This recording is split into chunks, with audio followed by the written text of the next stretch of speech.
I just watched a trailer of a movie called The Mask You Live In. It's a movie about boys, and it seems to assume that boys need to deal with their feelings. And once boys deal with their feelings, the world will be a better place. I think they've missed out on about 50 years of research. But tell me something. Have you ever heard anyone say to boys, "You're not dealing with your feelings"? Your answer is probably yes. Now I want you to think about this. The person who said that was a man or a woman. I'll bet you very much that it was a woman. I've never heard a man say to a boy he's not dealing with his feelings. Why not?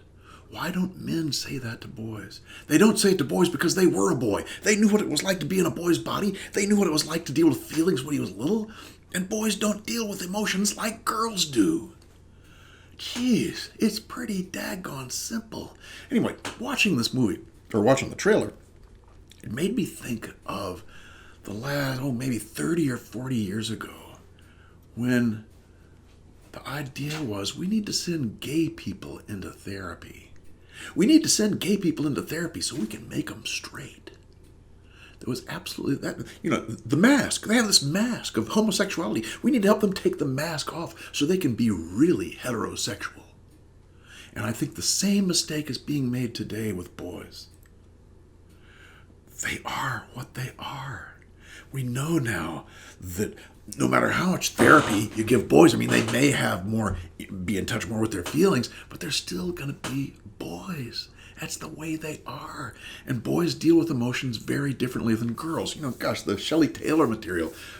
Years ago, Taylor found that when people are stressed, that men and women have different ways to deal with stress. The women tend and befriend. They move towards other people and they talk about it. And they love this. It's like connectedness. It's like relationship. It's like we talk about our feelings and then we get better. It's just what they're trying to say the boys should be doing. But the same research said the boys and men don't do that. The boys and men move towards action or towards inaction. The movie completely missed that.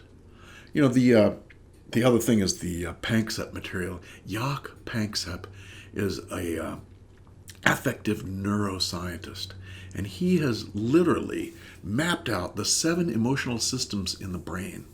And there's a book called The Archaeology of the Mind, which is a fantastic book. But one of the things that Jaak says very clearly is 6 out of the 7 systems that he's mapped out, women and men are considerably different. Think about that. 6 of the 7 systems that he's mapped out in the brain are different between men and women. Men don't deal with emotions like women do, and women don't deal with emotions like men do. Where's diversity? How many times we heard, diversity training this, diversity training that. We got diversity training for everybody, but we don't have it for half the population. We don't have any sense of diversity with men. The lump assumption is we should just turn these men into little women. Pretty crazy, huh? The other thing about this trailer that got me, the mask you live in, the whole thing is about don't be an alpha male. Don't push to win all the time. Don't be a bully. Don't push everyone around. Don't try and be first all the time. Be nice, be sweet, be loving. Which is all fine, but guess what? Men are in this thing called male-to-male competition. Not because they've been taught to do that, but because their biology drives them to do that. Why do they do that? In order to attract women. It's to have successful reproductive access.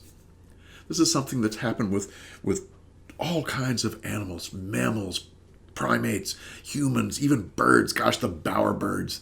The male bowerbird builds these bowers with fancy trinkets, and it's intricate, laid out of twigs and sticks and trinkets and colorful pieces of trash. They're fantastic. And the female bowerbirds come and they check out those bowers and they choose the best bower to go and mate with. So the males strive to make the best bower. And guess what else they do? These male bowerbirds will go and sabotage other male bowers so that their bower is going to be the best.